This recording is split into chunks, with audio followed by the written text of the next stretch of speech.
Jo bialing guasme jo jasalwa te ka jo mashalat guasme mi banywa ka yakel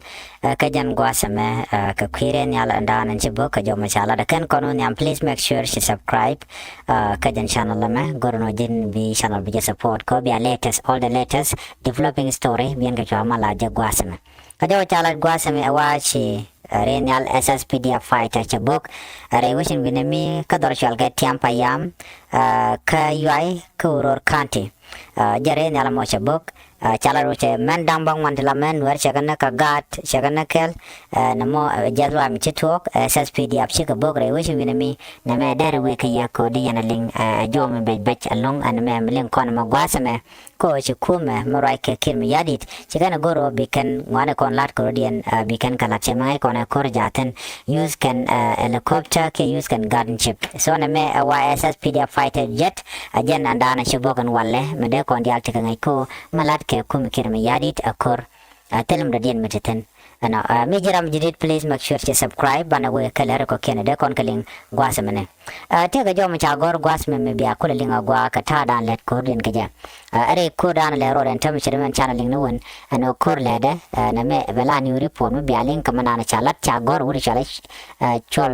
nam ngek ban je link kel ka do dan en cha to kaje en go angu mi chiro la ke angu to ka ban je link kaje report me ka do dan de ko link kaje di jogono me jaram jidit kan kono nyam ko subscribe ko notification bell ko jetwan ko mi tem ci bare gwas be chamala ci bekaje ba report me ban je link kel ka do bran cha to kaje na me latest update me de kon diala link ka ta dana cha to kaje wuri chal ke jol nam ne chala do ne ajena security alert kana update report man to cha gorno ne ajena man to gene man yam ajena shi kuma kim yadi chika dol pan ka ware we ke juba kan ne ko ken ala prison kim yadi cha dol ne ko ken ka jan chang wal baro ka pai kel ron kin dawro jan dawro bakel katin kon kan dol jene do badan en bade ne ba kan ngare we bor ka ja chala do ne director national security deputy director operation kan military intelligence wa chala do kan di albe we chal ka mabor anyok man chala gwasme chala do bad betek recruitment ba la dor chal ka bar gazal kan ne ba no re we chen mi be kala de ne kon chen la de ne jane ano ba kir mi yadi bane to ba kan ko ba nyen kan wer wa ami ka do ran chala ka je ana me dar gwa ano de yana link amar de na chalat gwa se me wa command center operation principal bakir chala do ne na ajan ba kala overall commander no ajani bateka gwa chal ka eagle house command center kabil pam ajan ramdan bo dor be kula tup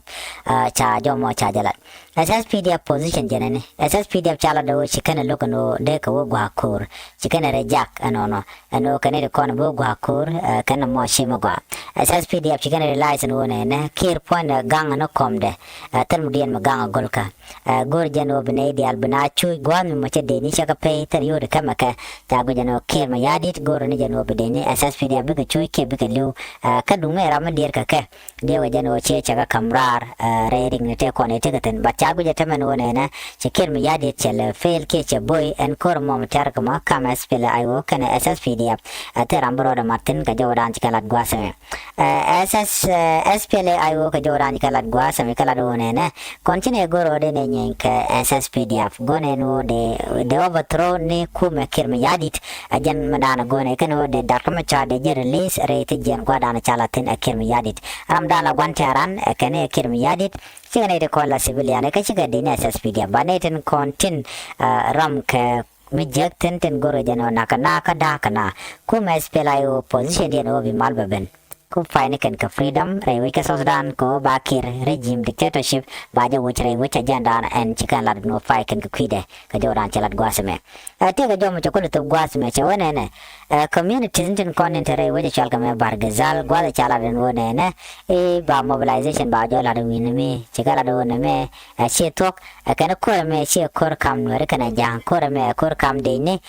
kan ne de ne SSPDF kan de ne SPLIO tine gor no te ga gat ka to bulu tiname letter micha gor ne content taga bargazal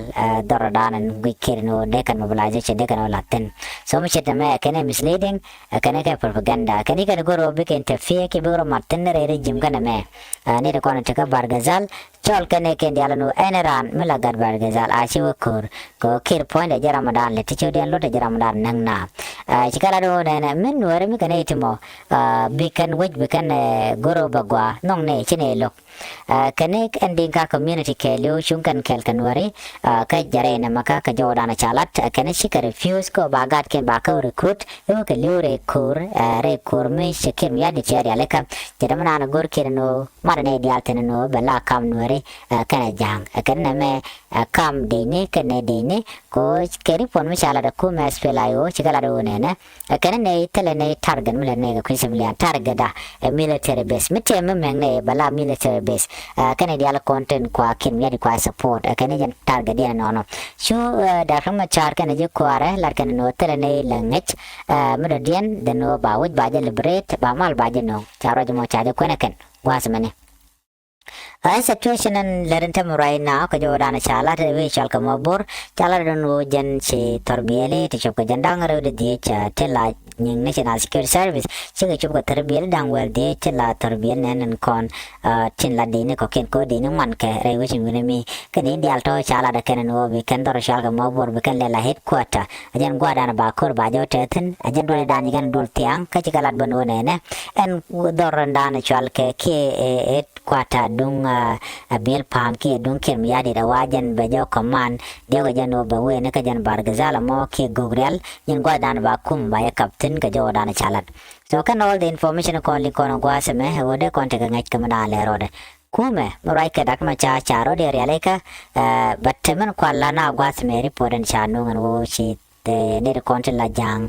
ki SSPDF chi chobre with bor no ka gor ka no bi ka wo nyam chen jo dan chalat nyo ka ne dial content ka spela yon wona na real ro na ka ko de yarun gang kamandanen be of course ngai kon diale nya bur jok chi kana gam mete mi chora lak chi kana ka jo ka jak la wona kan tin jan do bra la kan we la kan mo la kep ko ja te ka surprise a tang to mon te la kan kalet a chang che kir mi ya didba chi mi chala no kan te kan ka tor bel cho well di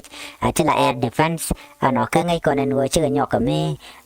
bokan bokare nya le chala no